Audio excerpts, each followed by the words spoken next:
Hey friends, Mark Holmes here with my buddy Cowboy Joe Boo, and as always, thank you guys for watching, commenting, and subscribing to the Joe Boo Sports Report, because without you guys, this would be nothing. And the live stream, man, thank you guys for joining in. I love the comments that are just rolling through.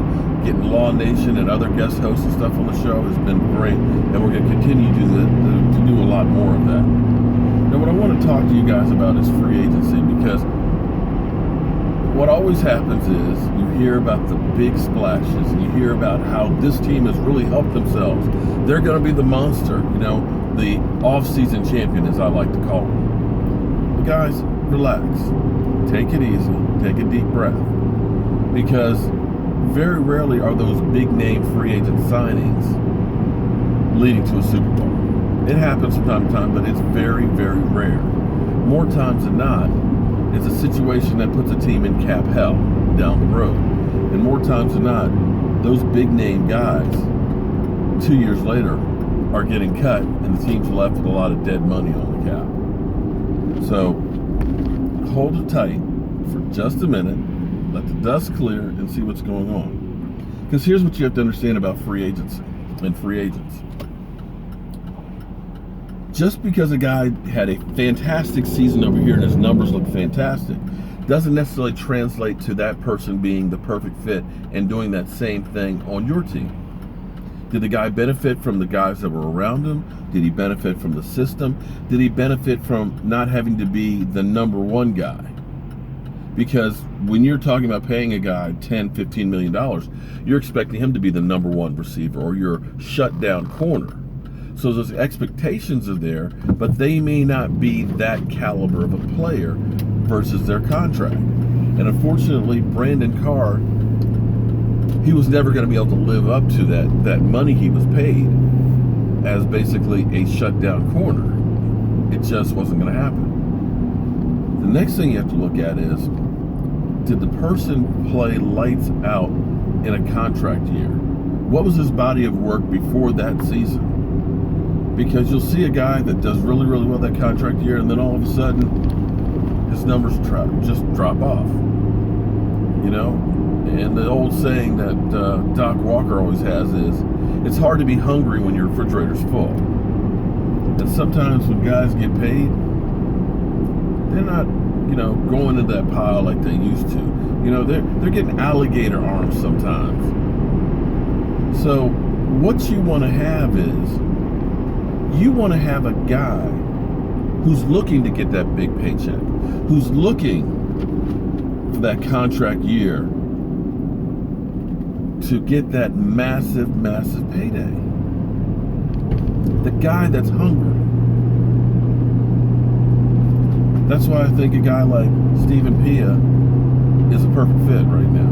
Now, sure, you'd like to have some better talent, like a Calais Campbell, but the reality sets in that we can't afford $16 million a year. Not with bad contracts that we made in the past and mistakes we made in free agency in the past with restructuring contracts. But you get guys that are hungry, that want to play and want to get that paycheck, because they're going to go lights out. Now, I always use the example of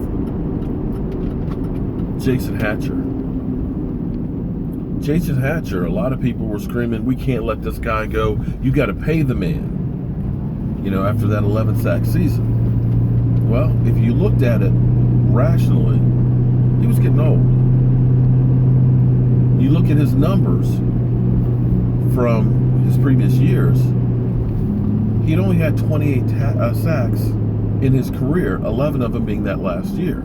So he was only averaging 3 sacks or so a year. He went to Washington, got about a $28 million contract for 3 years. He was there for 2 years and had 6 sacks. So did the Washington Redskins get value for that guy? Was it what they expected to get from him? Or was it because it was a contract year, he was looking to get paid? So take it easy before you guys go crazy about the Giants signing guys like Brandon Marshall. Because I'm not sure that that's really the perfect fit for what they need. Because he's a number one receiver. You've already got Shepard, and you also have the diva in Odell. So there's only so many balls to go around. And the Giants have bigger needs than wide receiver, like the offensive line and a running game. So relax, pump the brakes, take it easy, and understand that the big day free agent signings aren't always a guarantee to winning. So let's see what the grand plan is and see how the dust settles and see where we are come training camp. I feel like there's a greater plan here. I feel like what the Cowboys are trying to do is let's get some guys that we can afford in each of the places that we're losing. So come the NFL draft, we can pick the best player available, be it a wide receiver, be it a defensive lineman, be it a cornerback, be it a safety. But let's plug in the holes and not take a step backwards from where we are talent-wise. And hopefully, once Tony Romo is gone, hopefully as a June 1st cut, we got $14 extra million in cap space. We can look at some of these veterans out there that are going to be released because of the guys that teams drafted. And we'll be able to have some money where other teams have already spent the big paydays on guys. Get some value right there and make some good moves to the team to upgrade. At least in my mind, from seeing what I've been seeing, that's the plan of the Dallas Cowboys. But it all remains to be seen, and we don't know what the team's going to be come the opening of camp.